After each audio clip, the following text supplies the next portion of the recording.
Good morning students. Today we will discuss topic role of human capital formation. As in earlier video we talk about the meaning of human capital, then what is human capital formation, then we talk about the sources or we can say determinants of human capital formation. Okay, so human capital means that stock of skilled worker in nation having at a point of time is called human capital. Okay, so now we will talk about the role of human capital formation, that what is the role of human capital formation, that problem facing human capital formation in India. Okay, that what is the problem in human capital formation, that education as an essential element of human resource development, that by providing more education to the people, a country can create more human capital or can develop human capital in a nation. Okay, so what is the role of human capital formation? So first, a change in emotional and material environment. Okay, so by getting skill, a person emotional and material attitude change. Okay, by getting skill he become growth oriented. Okay, emotional way means the person become growth oriented, and material means he become aware about the society, that the person who are growing, so he should also do efforts to do the growth in their life. Okay, then we have the point higher productivity of physical capital. Higher productivity of physical capital, what it means, like we are saying that land, labor, capital are the factor of production. So in capital we include money and machinery. Okay, so we having machines, or we can say we having advanced technology, but if we don't have the laborers, or we can say workers, good engineers, those can work on this machine, so it is useless. Okay, so we need skilled workers to work on these machines or on the modern technology. Okay, so if there is more human capital, then it increase the productivity, means जो machine की productivity है that will increase. Okay, so by giving skill or by more human capital formation, we can increase the productivity of machines or physical capital. So machines, building, all these are physical capital. Okay, then innovative skills. So what is to create something new is innovation. Okay, so if we are having more skills workers, then they will try to do more things. So what is the role of human capital formation? So if there are more human capital in a country, there will be more innovation, because skilled worker will try to do something new work. Okay, so there will always be something innovative in the country. Then higher rate of participation and equality. So what is the role means the human capital, higher rate of participation and equality means there are human capital means more skilled worker. Skilled worker, okay, skilled workers. So if there are more skilled workers in the country, it means there is more participation of people in the working force. Okay, more participation of working force means more population are getting income, and when there is income of the people, more people are earning in the country, it means there is more GDP, because they are contributing to the GDP, and more GDP means there is growth of the nation, growth of the country. Okay, so higher rate of participation means more growth of the country. Higher rate of participation means that more working population in the country. Okay, so these points shows the role of human capital formation in economy, that what is the role, that we are saying that there should be more skilled workers. So what is the role of these skilled worker in the economy. So there is change in the attitude of the people. Okay, they become growth oriented. Then higher productivity of physical. We are having building machines, but we don't have the skilled workers to do work on these physical capitals. Then these are useless. Okay. Then there is innovative skill. There are more innovation in the country. Then we have the point higher rate of participation. More working population in the country means more growth of the economy. So these are point shows the role of human capital formation in economy. Next topic is problem facing human capital formation in India. That what is the problem in India that is faced by the government or the economy in human capital. Okay, so we will discuss problem that are faced by the Indian economy in human capital formation. So first point is rising population, as our population is huge. Okay, so rising population reduce the availability per head availability of existing facility like sanitation, housing facility, water facility, health facility, okay, transportation facility. So all these facility, because of reduce in the availability of all these facility, there is reduction in the quality of life of the people, and reduction in the quality of the life of the people means that their capacity to acquire more skill, more knowledge reduce. Okay, it means this is the problem for our nation, that it is difficult to provide all the facility to the population. Okay, because of more population, no doubt there are many programs in education also, in health also. Government is running many type of program schemes, but it is difficult to provide facility to all the population. Okay, so this is a problem, rising population. Then brain drain, what it means? It means that migration of people from our country, our domestic country, to the foreign country. So there is brain drain, and the people who have high caliber, they migrate from our country to other country. High caliber means like scientists, okay, professors, doctors, people who have high skills, they migrate from our country to other countries. So this is also problem. Because of migration, there is reduction in our own human capital. Then deficient manpower planning. It means that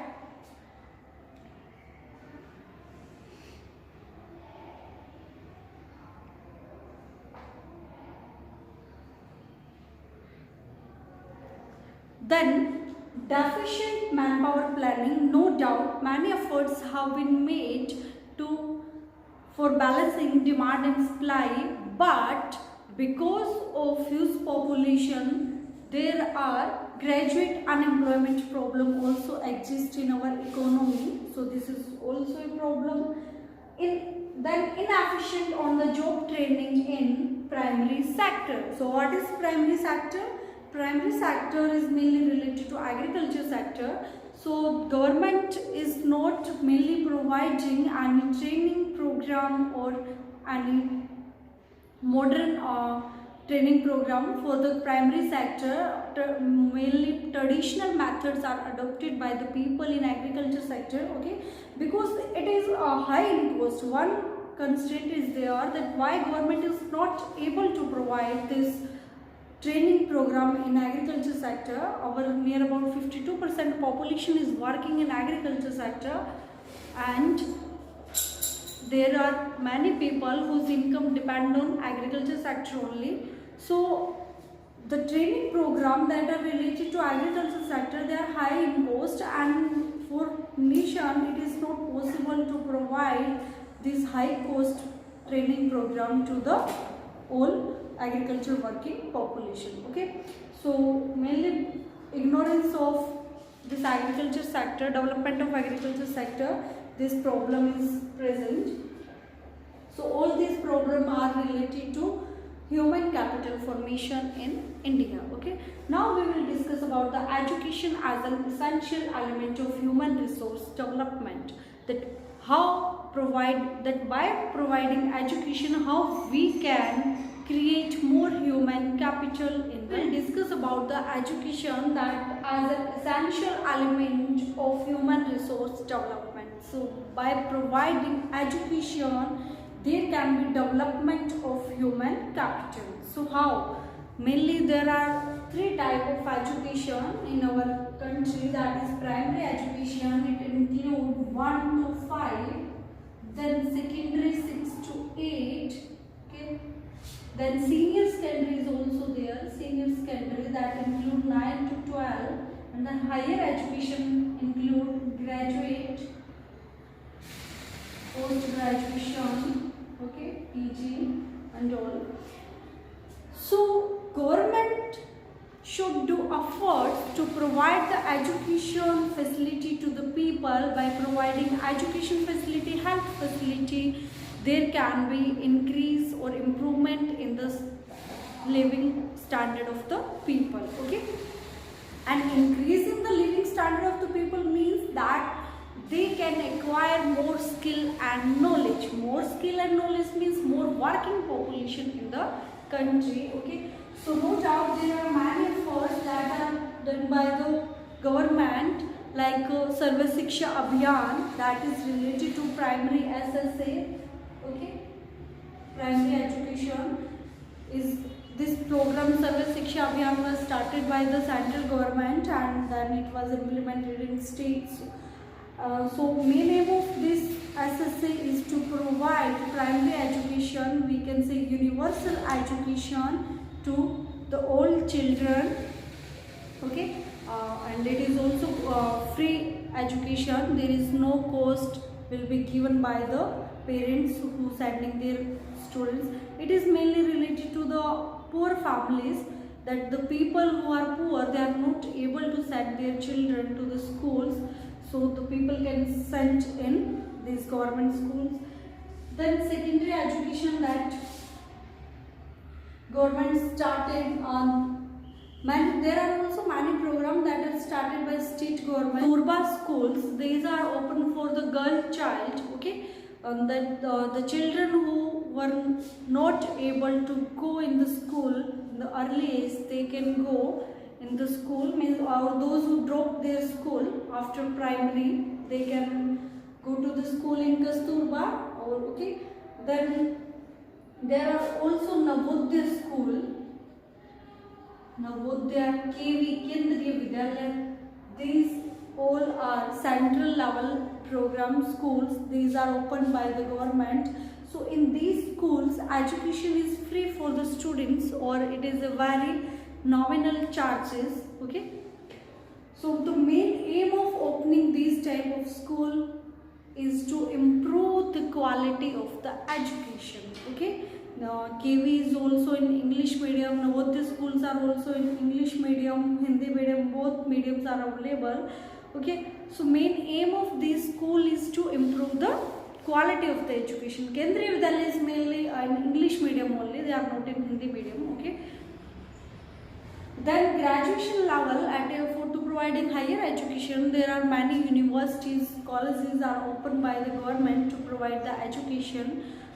So all these programs, or to expanding the education in higher level, secondary level, senior secondary level, primary level, main aim of the country is to provide more skill to the people, okay. By providing education, education facility, people will be able to acquire knowledge, and by getting knowledge, it means they are becoming human capital for the nation, okay, or human resource, we can say. So these are the mainly programs that are run by the government. Like there is also Act RT, Right to Education Act, that was the main aim of that act is to provide free and compulsory education to the children 6 to 14 years, okay. But by providing all these facility, despite there is challenge, education is challenge in India. So why? First is, the first point is that there is lack of information, or we can say awareness. Okay, there is lack of awareness. Then number of illiterate people. Number of illiterate people.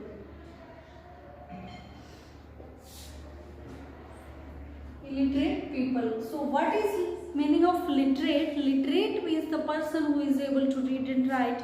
Illiterate means the people who are not able to read and write.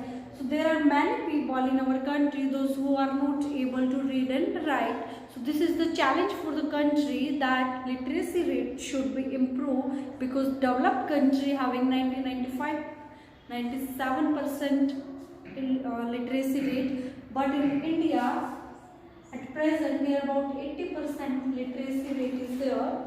Okay. Then vocationalization of education. Vocationalization of education. So vocational education should be started in the school level, so that there will be more skill in the children at the early age of the life. Okay. Then gender bias. Gender bias.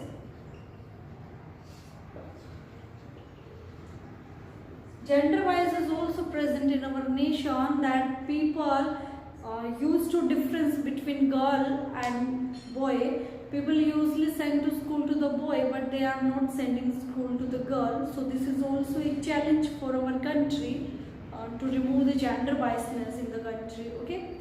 So students, we have discussed about the human capital formation, that how it can be increased and what is the role. So by education is an essential source, because if a person is educated, then only their mental growth will be possible. He will be able to think about the growth oriented life. Okay. So by providing education facility, there may be more people in the country who will acquire more knowledge, more skill, and they will become the human capital for the country. Okay. So more working population, more skilled worker means more growth of the nation. Okay.